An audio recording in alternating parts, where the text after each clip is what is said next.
Hey, what's going on? It's Rick here, and this is your weekly wrap. So your gaming news for this week is pretty much dominated by Microsoft announcing their new Xbox console. Of course, this is called Xbox One, and if you guys want a full kind of breakdown of my impressions on the console, check out my other video because I do give that in a dedicated video. Real quick summary for you. Xbox One is going to release later this year. This is a next generation machine that has 8 gigs of RAM on it. It's using a 8-core x86 architecture on it for the CPU. Didn't get any indication of the GPU at this time. 3 operating systems, 500 gigabyte hard drive as storage. It does require, to a certain extent, an always-on internet connection. Microsoft has since clarified to say always on means it's got to be powered on to connect to the internet at least once every 24 hours. And a lot of concerns were made about the ability to play used games, as well as maybe, let's say you go over to a friend's house and you want to play games at their house that you brought over. Well, Microsoft is doing a little bit of clarity here and stating that as long as you log in under your profile, you'll be able to play those games. As far as used games go, they are indicating that used games will be supported on the system. However, a small fee will be incurred if you wish to play used games on the system. What that fee is going to be, we don't know yet, and hopefully we'll hear more at E3. Now, you guys know my opinions on the console and the announcement that took place earlier this week. It really focused on entertainment, talking about integration with TV, things like fantasy football leagues and whatnot through ESPN. So they really geared it towards the entertainment aspect of things. Coming up in a couple of weeks here at E3, we're going to hear about the games. So they did give a nod to games, indicating that there's 15 original, or I should say 15 exclusive IPs that are being worked on right now, with 8 of those being brand new titles that we haven't seen before. So there is a glimmer of hope here from a title perspective, but we're going to hear more about this at E3. So we can expect this console to be released later this year when the battle heats up, because of course the PS4 is going to release later this year as well. Price-wise, well, we're probably looking at, in my estimation, I'd say about $499. So there you have it. Love to hear your thoughts on the console below. Leave them if you've got them. Now, on to other news. If you guys have a 3DS and you like Donkey Kong Country, remember this game, blast to play back in the day.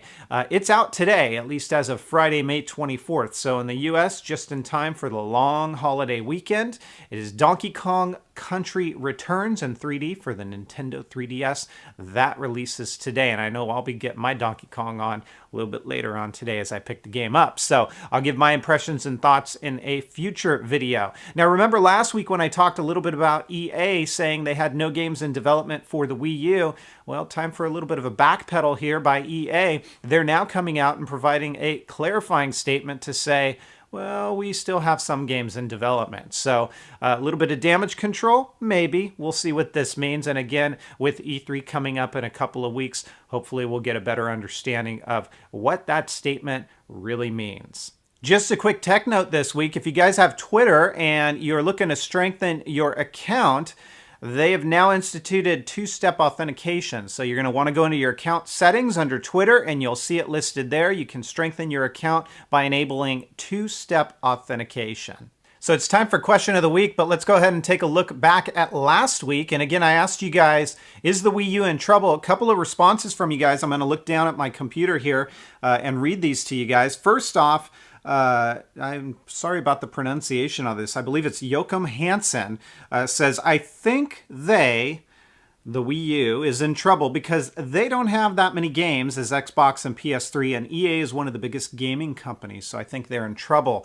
Of course, this person is relating to the statement about EA not developing any more games for the Wii U, and then, of course, news broke this week that maybe they are still developing games. Regardless, I would agree, there just aren't enough games on the Wii U platform, and it always comes down to developers, right? I mean, you got to have a good ecosystem of developers developers behind your console if you expect it to sell and you expect it to be able to market to the masses that want to play this. Of course, the Wii was very successful because it had all kinds of games behind it. It was very accessible to many people, non-gamers as well, and I don't think the Wii U has sold all of those initial Wii purchasers on the capabilities that it's got. And of course, now with the PS4 and the Xbox One coming out, it's going to be even a harder sell. So we'll see how that plays out. Now, we've got another response here from TF Wagner, who says the Wii U is in trouble because it has very few people to market it to. People that want hardcore titles have an Xbox 360 and PS3, and families that already have the Wii and like games that don't cost $60. So yeah, again, it's going to be a hard sell, and I'll be really interested to see how things play out at E3 this year for the Wii U. It's almost going to be like a make or break year, and if they don't come out strong, I have my doubts about the longevity of the Wii U console. So on to this week's question of the week, and I've got an interesting one for you guys.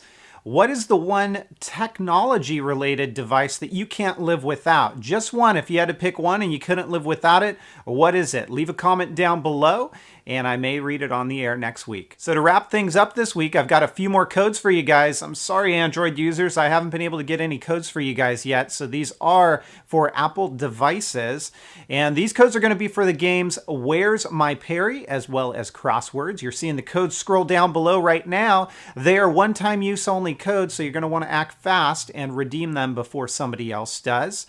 Hey, thanks again for watching. As always, any comments that you've got are definitely appreciated. Leave them down below, and I'll catch you next week. Take care, everybody, and have fun.